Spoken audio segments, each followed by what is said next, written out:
saya mau nanya, setiap bapaknya Mbak Sisi jarang pulang, apa yang keluarga Mbak Sisi lakukan atau Mbak Sisi lakukan sendiri? Saya harus mencari nafkah, Mas. Saya bekerja serabutan. Saya ngebantu di warung makan buat ngebantu beli susu adik saya. Saya pernah mencuci piring, terus piringnya pecah dan ibu yang punya warungnya marah besar sampai saya diguyur pakai air bekas cucian piring. Sisi, itu piring bekas makan tamu dibenahin dong. Iya, Bu. Cepetan. Aduh, apa-apaan sih? Kamu nih. Maafin saya, Bu. Saya nggak sengaja jatuhin piring ini. Kamu kerja nggak sih? Piringnya sampai pecah begitu. Dibenahin. Iya, Bu. Maafin saya, Bu. Saya nggak sengaja jatuhin piring ini. Maaf.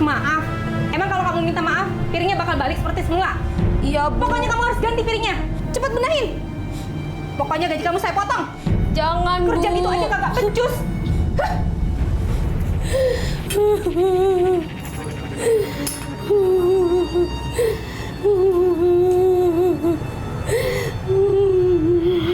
Dan saya tetap harus mengganti dengan dipotong dari gaji harian saya. Mbak Sisi boleh tahu, ibu bekerja juga atau tidak?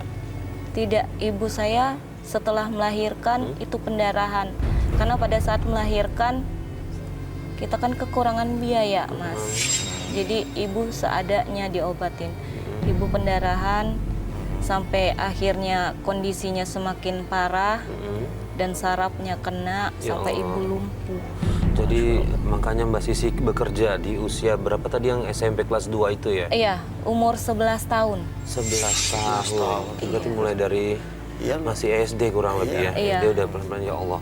Nih Pak Ustadz, ada Mbak Sisi ini anaknya tuh udah pasti usianya Iya. dini banget nih Pak Ustadz. Betul. Masih anak-anak, tapi Iya. dia sudah harus bekerja. Nanggung beban keluarga. Betul.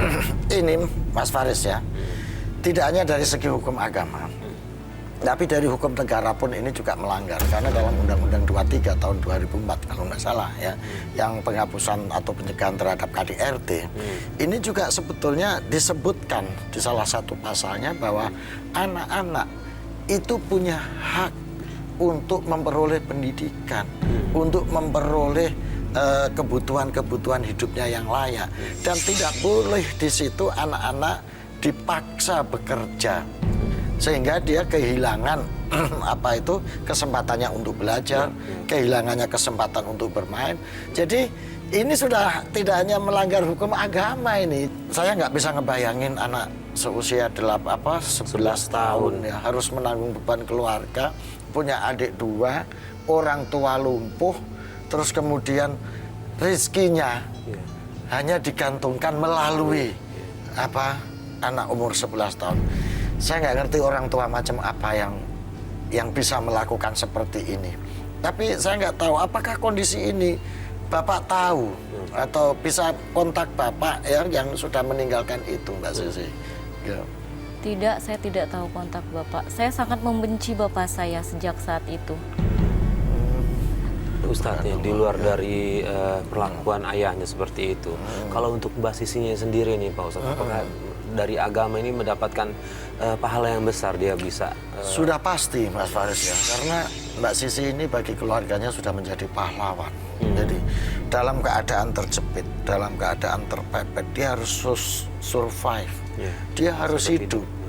Ayahnya sudah berkintah kemana, sementara kondisi ibunya lumpuh dan kondisi ibunya masih butuh makan, kondisi adik-adiknya butuh makan, butuh pendidikan. Nah, yang perlu kita eksplor lebih jauh, apakah tidak ada saudara-saudara mungkin yang dari bapak maupun dari ibu yang bisa ngebantu? Gitu, Pak Sisi. Saudara-saudara Bapak saya, keluarganya nggak ada yang peduli, Pak Ustadz. Tapi masih tinggal di kampung itu ya? Masih, tapi mereka seperti nggak peduli dengan kami.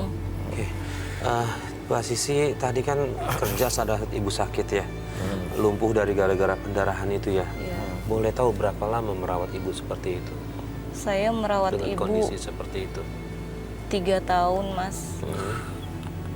Karena keterbatasan untuk biaya. Buat makan saja saya susah. Buat cari makan buat adik-adik, beli susu buat adik saya. Waktu itu adik saya juga kekurangan gizi.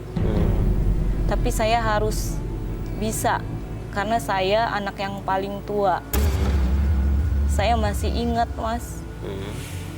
Saat saya diusir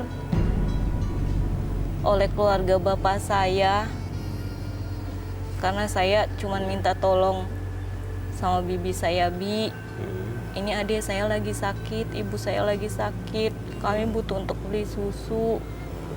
Mereka pura-pura nggak tahu.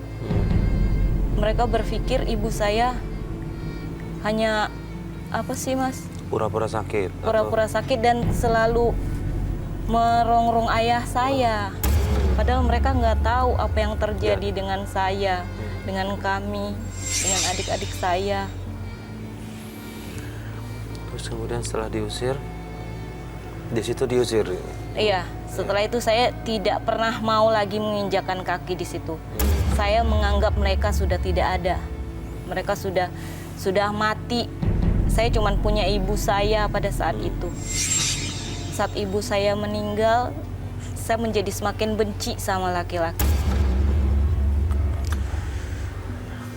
Jadi ibu meninggal di 3 tahun selama Mbak Sisi merawat itu Iya. ya? Ayah nggak tahu juga? Ayah saya tidak tahu karena dia tidak ada kabar. Keluarga lain tapi dikabarin kalau ibu meninggal? Ada yang datang, anggota keluarga dari ayah? Tidak ada. Tidak ada. Mereka tidak peduli. Saya sudah coba buat menghubungi teman-teman ayah saya, mencoba buat menanyakan. Karena pada saat itu yang saya tahu, ayah saya terakhir pergi bilangnya kerja ke Pulau Kalimantan, kerja proyek di sana. Jadi akhirnya saya cari ke teman-temannya, tidak ada yang tahu. Dan saya mendengar kabar, waktu itu ibu sedang sakit parah-parahnya.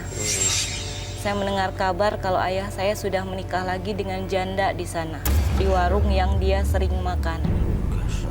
Pak Ustadz, ini gimana nih Pak Ustadz? Ya, jadi Mas Faris, inilah kenapa agama ketat memberikan aturan dalam hal rumah tangga ini. Karena untuk mengantisipasi supaya hak, kewajiban, tanggung jawab ini harus ditunaikan, dilaksanakan dengan baik.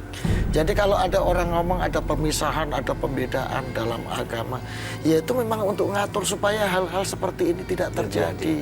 Maka Allah menurunkan surat Al-Ma'un itu antara lain adalah untuk mengingatkan kita-kita ini ya, yang mampu supaya orang-orang yang terlunta-lunta seperti Mbak Sisi ini juga kalau ada orang tua, ya mohon maaf kalau pakai saya kata kasar, yang sudah tidak beradab seperti bapaknya Mbak Sisi ini ya, maka agama memberikan lapisan supaya orang-orang seperti adik-adik beliau, adik-adik Mbak Sisi ini diperhatikan oleh sesama kita. Ara'aital ladzi yukadzibu biddin. Tahukah kamu siapa pendusta agama? Fadzalikal ladzi yad'ul yatim, yaitu mereka yang menyanyiakan anak yatim. Wala yakhuddu ala ta'amil miskin, dan tidak peduli kepada nasib orang miskin yang kelaparan, makanan-makanan orang miskin tidak kelaparan. Nah ini, jadi Mbak Sisi, saya bisa merasakan penderitaan, kesulitan hidup yang bertubi-tubi. Padahal dalam Islam itu ya Mas Farid, mestinya kalau seorang laki-laki ini sudah tidak ada dengan segala alasan, mestinya tanggung jawab diambil alih oleh saudara-saudara dari pihak laki-laki itu. Entah adiknya, entah orang tuanya, entah kakaknya. Ini makanya dia berhak mewakili kalau dia punya anak perempuan.